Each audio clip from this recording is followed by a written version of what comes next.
So we need to get the facts straight. How does this virus work? How does it transmit? Where does it want to go? And let's protect ourselves. I'm Dr. Peter Lin. I'm a family physician in Toronto, Canada. The coronavirus is a family of viruses that can cause as mild things as just a common cold, all the way up to SARS or MERS. These are these bad pneumonias that we're talking about.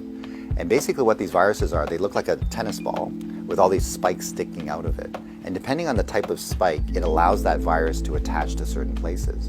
So some viruses, they have the spike that attaches to your nose. So basically you just get a common cold. But the SARS virus and this new virus that we're talking about has the spike that allows it to attach to the cells in your lung. And when it attaches there, it puts in information to make photocopies of itself. So it uses our equipment to make more viruses. I'm declaring a public health emergency of international concern over the global outbreak of novel coronavirus. Most of the coronaviruses live in animals. In this particular case, it was from Wuhan. There was a fish market where they were selling live animals. And the thought is that the virus was in a live animal, then it crossed into a human. But then what we found was that people were getting sick in terms of healthcare workers, in terms of family members that were looking after them, which now meant that the virus can pass from human to another human. Just like all viruses, it needs to reach a target, which is your lung. And it has to get there with your help. It has no feet and no wings. So therefore it needs us to move it there.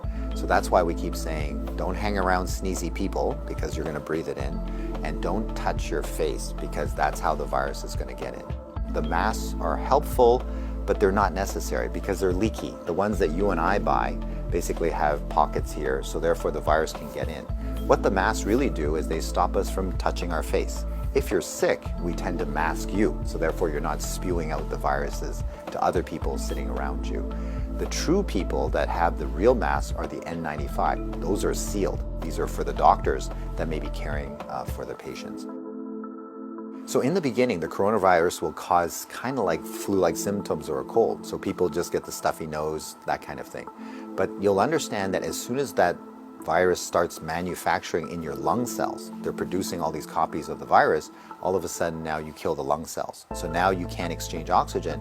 And that's why one of the early symptoms is people get very short of breath and they tend to have a difficult time breathing, and that's why they end up in hospital.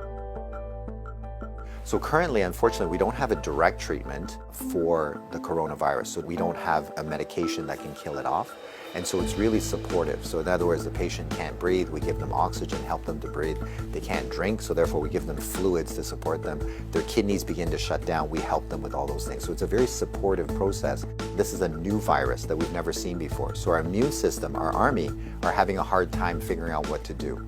So usually what we have to do is we make something called antibodies. So these are things that can grab onto the spikes that we see on the virus, and it'll get rid of the virus for you, and that will actually bring you back to good health. So therefore the elderly may have a worse outcome, and of course the young children. So the babies, their immune system is not so good either, so they may not make those antibodies as well. So just remember, your hands may be with virus. Virus cannot hurt you because it can't get through the skin, but the moment I do this, now I've brought the virus right to where it wants to go. So let's remember not to touch our hands to our face. So let's say you think that you might have been on a plane or you might have bumped into somebody that has it. What should you do? So the first thing is to contact a healthcare worker to tell them that potentially you have it. If you're feeling symptoms and you're going to go into a facility, call ahead. Okay, so whether you're calling the paramedics or whether you're calling the hospital or your doctor, just mention that you were on a flight. If you don't have any symptoms, then what we do is a little bit of a self-quarantine. In other words, we can just keep you away from other people, and so you don't go into parties, don't go with your friends, don't go into public transportation. So we can contain it very easily by making sure that you do a self-confinement, so to speak, for the, let's say, 7 to 14 days is the longest incubation time. So after that, if you're feeling well, then you don't have anything to worry about. If we get the facts right, then we don't have to be overly worried, but we do the right things so that we don't get the virus ourselves and that we don't pass it on to others. And if we look after each other in this way, this virus will have nowhere to go. It needs us to move it, it needs us to make copies for it, and if we don't help it, then the virus will stop. So we have the power to do that right now.